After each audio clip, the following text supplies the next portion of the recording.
Do what thou wilt should be the whole of the law. It's me, Fred or Oz again, and I'm going to read you a chapter from Book 4 by Aleister Crowley. This is going to be Chapter 1, entitled Asana.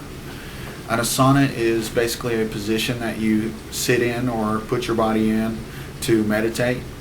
I'll show you some pictures of some asanas now to give you a little bit of an idea. Here they are.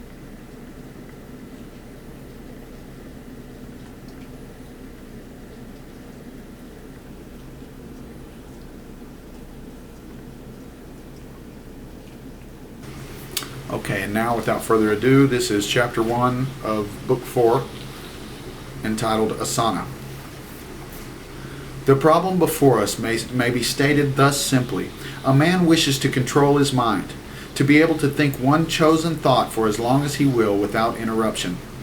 As previously remarked, the first difficulty arises from the body, which keeps on asserting its presence by causing its victim to itch and in other ways be distracted.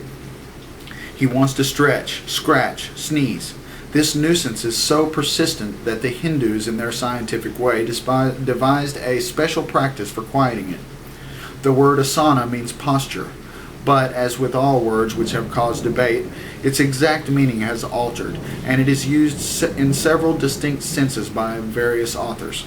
The greatest authority on yoga is Patanjali. He says, "Asana is that which is firm and pleasant." This may be taken as meaning the result of success in the practice. Again, Sankhya says, "Posture is that which is steady and easy." And again, any posture which is steady and easy is an asana. There is no other rule. Any posture will do. In a sense, this is true because any posture becomes uncomfortable sooner or later. The steadiness and easiness mark a definite attainment, as will be explained later on. Hindu books such as the Shiva Samhita give countless postures, many, perhaps most of them, impossible for the average adult European. Others insist that the head, neck, and spine should be kept vertical and straight, for reasons connected with the subject of prana, which will be dealt with in its proper place. The positions illustrated in Liber E, Equinox 1 and 7, form the best guide. The extreme of asana is practiced by those yogis who remain in one position without moving except in the case of absolute necessity during their whole lives. One should not criticize such persons without a thorough knowledge of the subject. Such knowledge has not yet been published. However, one may safely assert that since the great men previously mentioned did not do this, it will not be necessary for their followers. Let us then choose a suitable position and consider what happens. There is a sort of happy medium between rigidity and limpness. The muscles are not to be strained, and yet they are not allowed to be altogether slack. It is difficult to find a good descriptive word. Braced is perhaps the best. A sense of physical alertness is desirable. Think of the tiger about to spring, or of the oarsman waiting for the gun. After a little there will be cramp and fatigue. The student must now set his teeth and go through with it. The minor sensations of itching, etc., will be found to pass away if they are resolutely neglected, but the cramp and fatigue may be expected to increase until the end of the practice. One may begin with a half hour or an hour. The student must not mind if the process of quitting the asana involves several minutes of the acutest agony.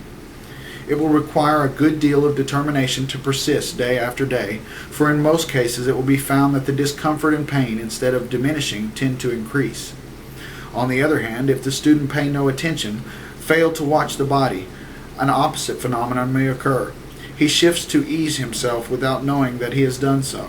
To avoid this, choose a position which naturally is rather cramped and awkward, and in which slight changes are not sufficient to bring ease. Otherwise, for the first few days, the student may even imagine that he has conquered the position. In fact, in all these practices, their apparent simplicity is such that the beginner is likely to wonder what all the fuss is about, perhaps to think that he is specially gifted. Similarly, a man who has never touched a golf club will take his umbrella and carelessly hole a putt which would frighten the best putter alive.